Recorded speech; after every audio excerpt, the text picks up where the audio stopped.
పులగనేనా బీసీలు ఎంతమంది ఉన్నారో ఎవరికి లెక్క తెలియదు. గొర్రెకుంది, బర్రెకుంది, చేపలకు కూడా లెక్కుంది. కేసీఆర్ గొర్రెలు ఎన్నో కోట్లు ఉన్నాయని చెప్పిండు, చేప పిల్లలు ఎన్నో ఇడిచినా దాంట్లోకి లెక్కలు చెప్పిండు. ఏర్కలోళ్ళ దగ్గర పందులకు కూడా లెక్కలు చెప్పిండు. కానీ మా బీసీలు ఎంతమంది ఉన్నాయంటే లెక్క లేదని అన్నాడు.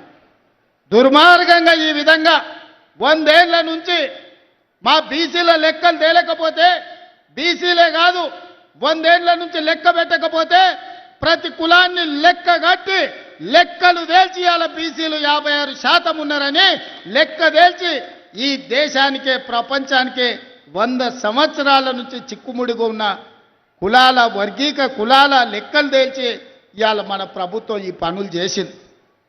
మరి నేను అడుగుతున్న వీడికి వచ్చిన మా సోదరులు, మాలామాదిగా పంచాయతీ ఎంచుతుమే, బలైన వర్గాల లెక్కలు తేలిస్తమే, ఆడబిడ్డలకు ఆర్టీసీ బస్సులో ఉచిత ప్రయాణం ఇస్తమే, వాళ్ళ పిల్లలకు సన్న బియ్యంతో బుక్కడు బువ్వ పెడితమే, వాళ్ళ ఇంట్లో విద్యుత్తు వెలుగులు ఇస్తమే, రైతులకు 25,35,000 మంది రైతులకు 21,653 కోట్ల రూపాయల రైతు రుణమాఫీ చేస్తమే, ఇవాళ రైతు భరోసా పేరు మీద సంవత్సరానికి ఎకరాకు 12,000 కోట్ల రూపాయలు 12,000 రూపాయలు ఈనాడు మనము 1,04,000 కోట్లు ఈ 2 సంవత్సరాల రైతుల కోసం మనం ఖర్చు పెడితే ఇవన్నీ ఎట్లా సాధ్యమైన సోదరులారా?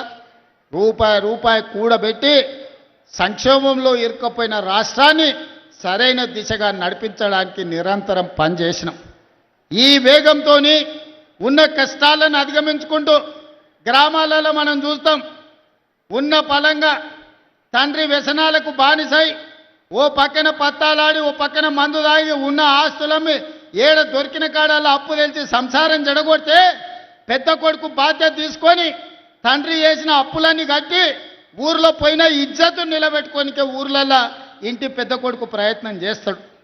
అట్లనే ఇవాళ మీ పాలమూరు బిడ్డ ఈ తెలంగాణ రాష్ట్రానికి పెద్ద కొడుకుగా మారి 8 లక్షల కోట్ల రూపాయలు కేసీఆర్ అప్పు చేస్తే కన్నోన్ని కాళ్ళు పట్టుకొని కడుపుల తలకాయ పెట్టి అప్పులు చెల్లించుకుంటూ ఇన్ని సంక్షేమ కార్యక్రమాలు చేసుకుంటూ నా గడ్డ పాలమూరు జిల్లాకు ఇవాళ 1,000 కోట్ల రూపాయలు అభివృద్ధి కోసం అందిస్తున్నా.